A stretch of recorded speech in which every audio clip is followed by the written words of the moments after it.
Greetings and salutations, young true believers. So we're starting a new chapter, and this is on rhetoric. Rhetoric refers to the use of the emotional aspects of language. Now, all languages have a logical aspect, and this is reflected in English by words like and, or, and phrases like if, then, if and only if. Not is another logical operator in English. But English, like any other language, has its emotional aspect as well, right? And so rhetoric is about the use of those emotional aspects of language. Now, not every use of the emotional aspects of language is necessarily a bad one, but we do need to be acutely aware of the use of the emotional aspects of language by those who would exploit the resources of the emotional aspects of language to manipulate us. They are known as demagogues, and we'll be talking about demagogues probably in the next video. So, Warren Parker wants to first introduce you to the concept of rhetorical force, right? And again, rhetorical force is just the impact that the use of the emotional aspects of language can have on us. Again, human beings are not entirely rational creatures, obviously. We have a very strong emotional side. And that's a nice segue into rhetorical devices. Now, in some logic critical thinking texts, they don't make a distinction between rhetorical devices and what we're going to talk about in the next few weeks, logical fallacies. But Moore and Parker do make a distinction, so we're going to go with that. So rhetorical devices: 1, euphemisms and dysphemisms.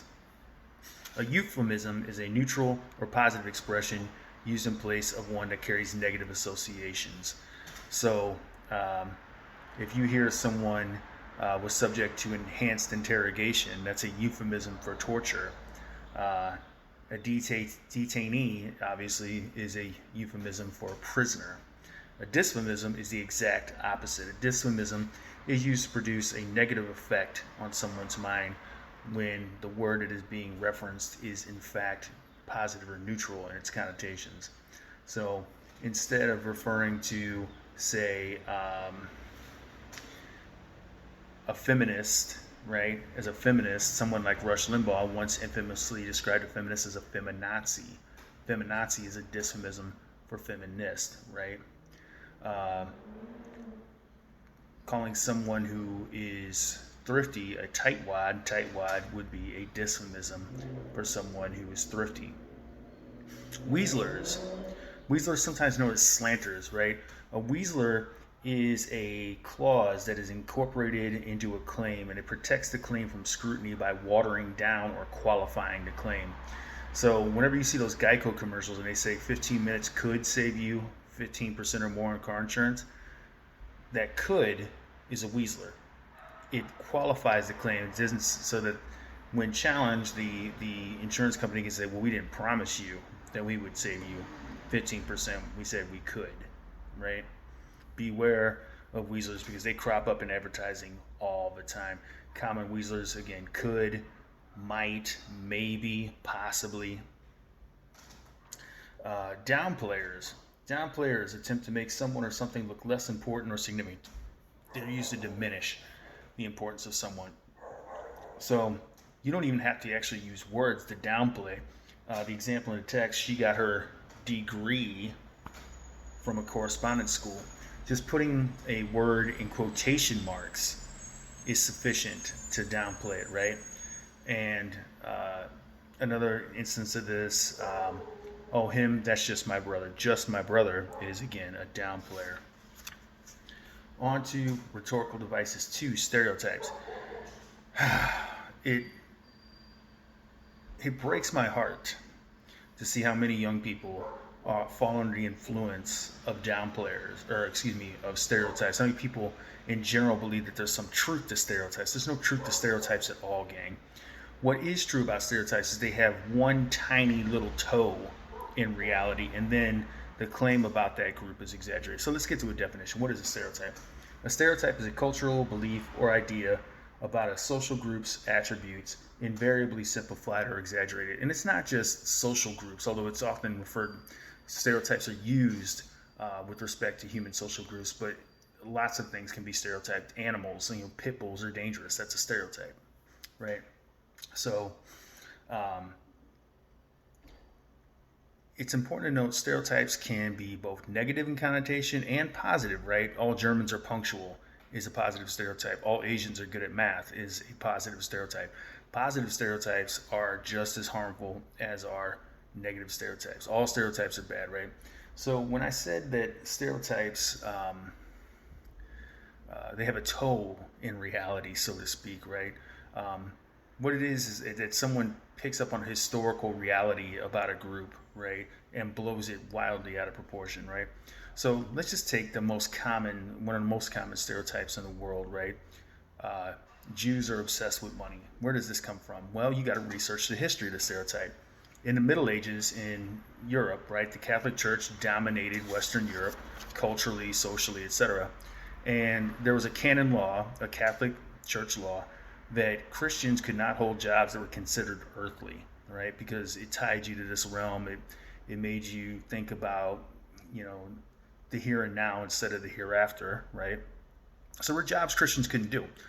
Among the many jobs that Christians couldn't do was to lend money and charge interest, right? In other words, they couldn't be bankers. All societies need bankers, so these jobs predictably fell to the Jews, whose religion held no such stricture. This is why, for example, you see a lot of Jewish names will have precious metals in them. Sarah Silverman, for example, the comedian, that old pro wrestler Bill Goldberg, right? It just reflects what your family did. A lot of Western European names, they reflect what someone in your family did at some point. Butcher, in Spanish, Guerrero, somebody was a soldier, right? Fletcher, somebody made arrows. Cooper, somebody made barrels, right? So again, what happens is they take this historical reality and they blow it out of proportion. Bottom line, positive or negative stereotypes are dangerous. Innuendo. Innuendo uses the power of suggestion to disparage, that is to say something negative about someone or something, right? Here's a great bit of innuendo from an old American comedian, W.C. Fields, in the 1920s. I didn't say the meat was tough. I said I didn't see the horse that's usually outside. Here's another example. She's just the aerobics instructor. At least that's what he's telling his wife. You see how this works, right? You don't come out and say it. You just snidely insinuate it, right? Loaded questions, right? All questions, this is how loaded questions work. All questions rest on two assumptions. One, you speak my language. Two, you have the information I need, right? A loaded question, by contrast, rests on unwarranted assumptions. And a classic example of this is, so when did you stop beating your wife? The listener, upon hearing the question being asked, is immediately put on the defensive, right? Rhetorical devices 3. Ridicule, sarcasm, also known as horse laugh. And gang, this is easy, right? Your friends always tell you, we're not laughing at you, we're laughing with you, but we know how that actually goes, right? The bottom line is human beings hate to be laughed at, right? And we hate to be made fun of. And this is an extremely effective rhetorical device. Just humiliate someone, right? There's nothing subtle or finesse about it. It's just you rip on them, you make fun of them. Hyperbole, extravagant overstatement. You wake up in the morning with a hangover, not you guys because you're too young, you don't drink, right? But you wake up in the morning with a hangover, you say, oh man, I feel like I got hit by a bus, right? Or you're moving a table, this thing weighs a ton. That's hyperbole, right? Very common. Rhetorical definition. We talked a bit about rhetorical definition in a previous chapter, but it behooves us to come back and talk about this. Rhetorical definition is it's not meant to inform, it's meant to persuade, right? So again, when Rush Limbaugh referred to feminists as feminazis, that's a rhetorical definition. Rhetorical explanation uses the language of standard explanations to disguise their real purpose, which is to express or elicit an attitude, right? So there's this example in the text, bottom of page 142. I'm a traditional liberal who keeps asking himself, why has there been such a seismic shift in affirmative action? It used to be affirmative action stood for equal opportunity. Now it means preferences and quotas. Why the change? It's because the people behind affirmative action aren't for equal rights anymore. They're for handouts. That's, again, a rhetorical explanation. A rhetorical analogy. Now, an analogy, as you know, compares or likens two things. It's a way of describing the unfamiliar in terms of the familiar, right? Very common. You're going to run across arguments from analogy in a lot of things. What's a rhetorical analogy? Well, a rhetorical analogy, again, is not meant to inform, it's meant to persuade, right? So if you liken Social Security to a Ponzi scheme, that's a rhetorical analogy, right? If you compare, say, I don't know, Vladimir Putin to Hitler, that's a rhetorical analogy, right? So again, beware of that. I'll be back in the next video to talk to you about a few more rhetorical devices, and we'll also talk about demagoguery.